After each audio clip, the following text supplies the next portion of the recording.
Hollywood itself is a word. The word is interesting because it's a word that comes from a pagan. Hollywood is the holy wood, and it was the wood that the magical wands were made out of in the pagan sorcery, magic. And these wands were believed that the sorcerers that possessed them could put people into trances and control them. This is part of, this is symbolic, but it's also important to understand that part of what Hollywood literally does is it puts people into trances. It's a dream state. They call it the dream machine in the United States. And it creates fantasies for people. It puts people into these sleep. Now, one of the things is interesting that in the part of what's done in movie theaters, in darkened rooms where people watch television, is literally a trance state that occurs. So what's called suspended state of disbelief. You enter into a state, you suspend your disbelief and enter into a state whereby you begin to believe what you internally realize is imagination. It's falsehood. And people get caught up in them. People cry during films. All this catharsis that takes place in these things. Many of the films, and this is an important element in the control mechanism, is literally allow people to go and have certain type of catharsis as a purging experience, which Aristotle talks about the necessary element. One of the necessary elements of tragedy is to create this cathartic experience. And this is why a lot of the films, especially also news and things like that, they have this tragic cathartic experience of watching the tragedies of others and then feeling safe and complacent in their own experience of the suspended state of illusory well-being. So these are very intricate and sophisticated methods. Now I think it's dangerous. Although there are elements, there's concerted efforts that take place, there's also a lot of people that have similar worldviews that aren't necessarily working together in concerted efforts. But the corporate elite is a very small group of people. They really are. It's not a large group of people, and these people definitely have very powerful agendas, and they're working towards them.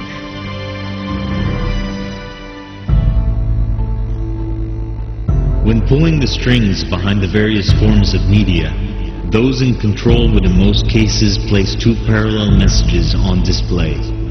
One, which is the direct surface message that everyone catches. The other, however, is the deeper and more symbolic message being delivered to you. This technique is thoroughly established in the realm of Hollywood. One of the many examples of such use of dual messages is Hollywood's use of the Lady in Red, a constantly repetitive image in virtually most films. The concept of the Lady in Red plays a large role in the delivery of certain messages to the viewer. The choice of the color itself is interesting, since the color has always been associated with sexual desire. In fact, Eastern schools of spirituality, when dealing with a person's chakras, connect the color red with the sacral chakra. Basically, the lowest level where spirituality is overtaken by physical urges.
So what is the significance of the lady in red that we see so overly used in the media? This is Connie Nielsen, playing the role of the lady in red in the film, The Devil's Advocate. The film stars Keanu Reeves as an ace lawyer who is offered the chance of a lifetime to work for one of the most successful law firms in the country. As we later learn in the film, the man who offered him this job is in fact Satan himself. One of the ways in which Satan wins over Reeves' soul is through Connie Nielsen's character, the lady in red. She is, in the end, his weakness. The lady in red represents a more exciting life. She is a distraction from the straight path. She is everything we've been told that we want. She can make us believe that having her will make our life better. But will it? She is Satan's secret weapon, representing all your carnal desires of sex, money, and fame. Through her, you will choose temporary pleasures above heavenly ones. Through her, Satan will win over your soul.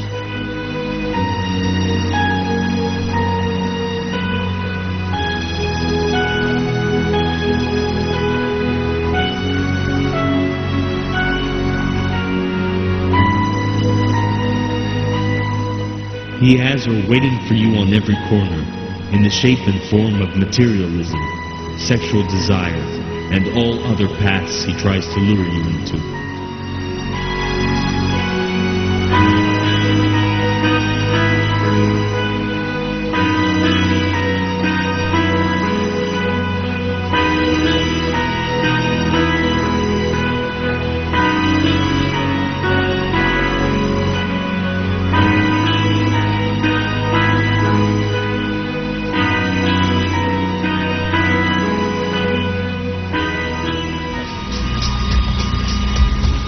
Listening to me, Neo?